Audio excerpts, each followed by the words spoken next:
U.S. Egg Breakfast and Lunch Restaurant is proud to sponsor this episode of Patriot Plates. Visit us at any one of our 6 Valley locations, family owned and operated since 1986.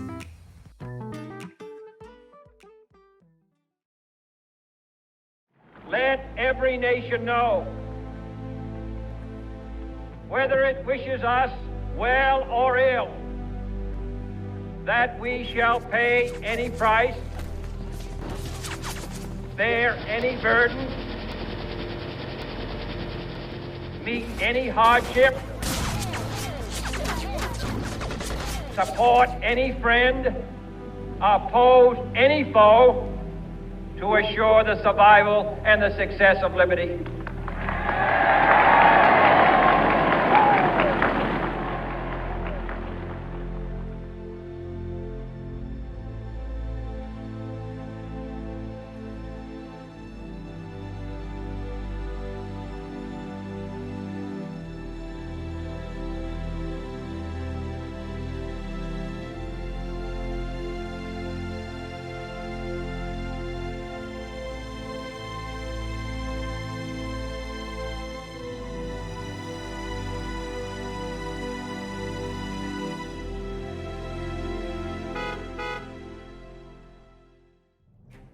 Being in the military is being a part of history.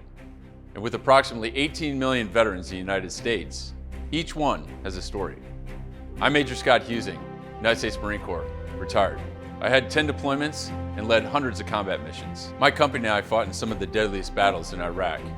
And I was fortunate enough to share those stories and honor the men and women who fought in my book, Ecco Intermati. But most veterans don't get that chance. Welcome to Patriot Plates. Our producers have spent countless hours on the road searching for veteran license plates and the stories behind them. These veterans have first-hand accounts of what happened in our nation's missions, battles, and wars. Patriot Plates believes that all veterans should be able to tell their story.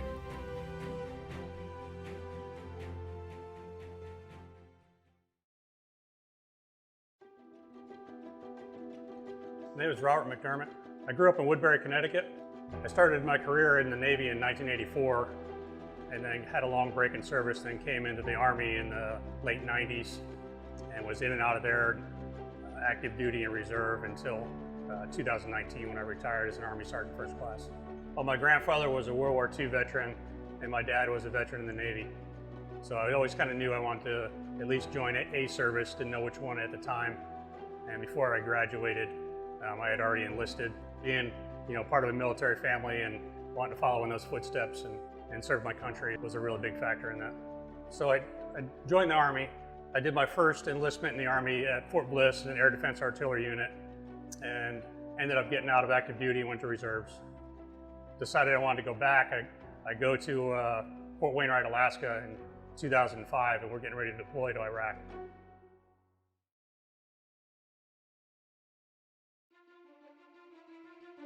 So we deployed to Iraq, and that was my first overseas deployment, combat tour. I had been in the Army for a while. I was a Sergeant E5 and didn't really know what to expect. I mean, there was maybe 2 other people in the unit that had some combat deployment time, but really had no idea what to expect. I was pretty nervous, but I was pretty confident in the people that I was with and the training that we received. We head into Mosul, Iraq, and we get set in it was almost like an old Iraqi barracks building. It was all run down and everything. So we kind of fixed it up and made it nice and made it our home for the next year. Our platoon, we always rotated who's in charge of a convoy, and it happened to be my squad's turn. And it was a very large convoy. It was actually 2 serials long, and we were escorting a lot of third-wheel national dump trucks hauling gravel at Kop Rawah, which is close to the Syrian border. So it was quite the distance. We got that mission, got everybody going, got all the guys assigned to their vehicles and what their position was going to be, gave my convoy brief, and we started heading out. It was intense areas, and the farther you get away from, I don't want to call it civilization, the city of Mosul, but things are a little bit different when you get out in the rural areas. We're driving down Route Tampa, I guess in Baji, and we got hit with a 120 mortar round. kind of everything in slow motion at the time. The dust in the vehicle, the explosion, the smells, you know. You just kind of get everything in slow motion, and then everything speeds back up again. My gunner, Specialist Harris, he was killed in action during this convoy, and he had was hitting the turret, and we started doing our first aid stuff. He was in the back. I was in the front. We had just got new armor for our vehicles, a little add-on stuff in our Humvees. It was about a ½ inch thick. Almost looked like aluminum, but it was real sturdy. And I think that's what saved my life, because there was about a 12-inch piece of shrapnel that would have been right where my ribs were, and my ballistic glass had about a 5-inch diameter mark on it where it was hit. My rear door was blown open. I somehow got myself over my high back bucket seat and my radio rack to the back seat. I have no idea how I did that, and started working on them. And it was about 45 minutes of working on this by the time the dust off the medevac came, which was way too long. And my driver at the time, Staff Sergeant Massey, he was just with him the whole time, and I mean, you could just tell when his spirit left his body, and it was rough. But yeah, but we finally got him on the medevac and taken off, and he just didn't make it. It was rough. That was my normal position, being up there in that gun turret. Because my squad leader was gone, you know, I was down below. I had 2 computer systems for navigation that I was monitoring, and 2 different radios, and you can't help but think, you know, if I was monitoring my sector more, could I have seen that IED? If I was up in that turret, could I have seen it? So all those things kind of go through your mind. I mean, you rerun this videotape in your head over and over again about the whole event, and you try and think, what could I have done differently to make this outcome be better?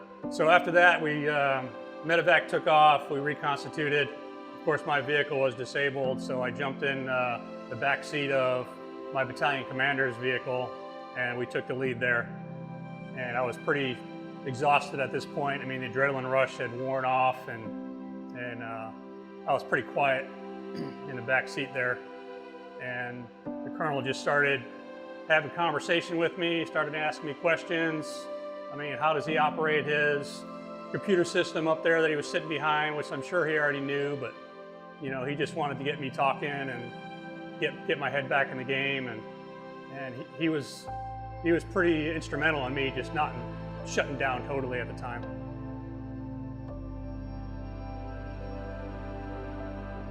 I mean, people talk about PTSD all the time, and nobody ever talks about post-traumatic growth. And that's when you make it through this process of your traumatic event, and you're okay.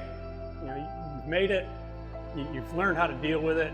Not that I still don't have some days where it's a little tough for me to think about, but you know, I think a lot of us can get through these things and be a better person because of it.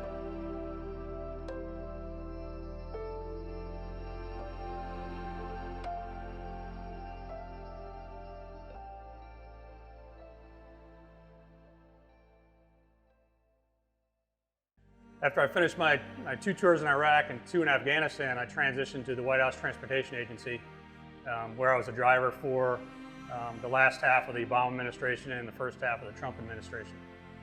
So it's a job that most transporters in the Army don't even know about. It's like the best kept secret in the Army. It's an interview process. It's a nominative position. It's a Sergeant First Class position. You have to qualify for a top secret clearance. You get interviewed by the White House Secret Service. It's a 4-year assignment. There's over 500 hours of training, basically learning in Washington, D.C., the roads, the routes, traffic patterns, places that you'll be dropping people off and picking them up, as well as some extra driving schools. So we take advanced driving, as well as some counter surveillance. We don't actually drive for the president. The Secret Service drives for him, but we do drive for the military aide to the president, the guy with the nuclear football, as well as staff, guests, and other dignitaries. You weren't allowed to talk to your passenger in the back. I mean, your inside of your vehicle was like Las Vegas. What happens in the car stays in the car. Because you're hearing national security stuff, big picture stuff that you see on the news like a few weeks afterwards, and you think, I think I heard that conversation. And there was more than one occasion where I've heard something in the car, and then you hear it on the news, and you think to yourself, that's not how it happened. And I had family members and friends ask me, how can you work for this guy, be it Obama or President Trump? And my answer is always the same. My professionalism doesn't change because the office seat changes. It's like it has no bearing whatsoever on my job and how I perform. You don't have to respect the person in the office. You have to respect the office. And you just keep it to yourself, and you just keep moving on.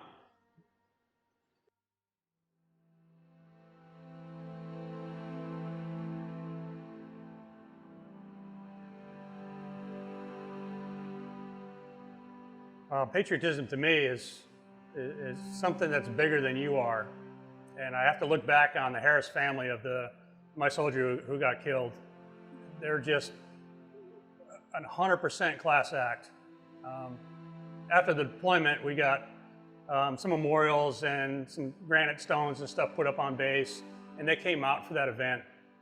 And this would have been, 6, 8, 10 months later after the deployment. And they were in our battalion headquarters, and several of us got to go and meet them. And I was terrified because I'm the one who had their son up there. I was responsible. And they were just so nice and welcoming. And that was amazing. We still keep in touch. She is an active member in the Gold Star Mothers organization, and in the national chapter in Washington, D.C. She's always in events. So, that family is just 100% the definition of patriotism in America right now.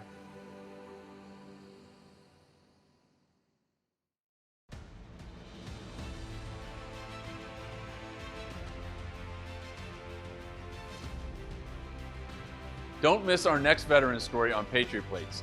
Get notified by liking and subscribing below.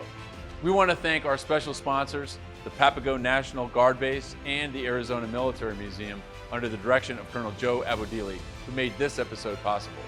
I'm retired Major Scott Husing, hoping that the next time you see a veteran plate, you'll think about the story and the sacrifice that went behind it.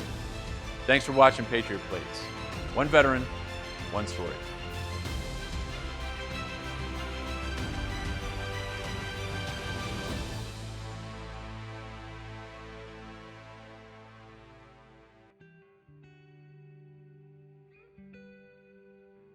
Save the Brave connects veterans through outreach programs to build strength of character. Our essential task is to prevent veteran suicide. Save the Brave is committed to providing veterans with post-traumatic stress ways to connect in a safe space. To donate your time, money, or resources, visit savethebrave.org. Reach out to a veteran in need and direct them to Save the Brave.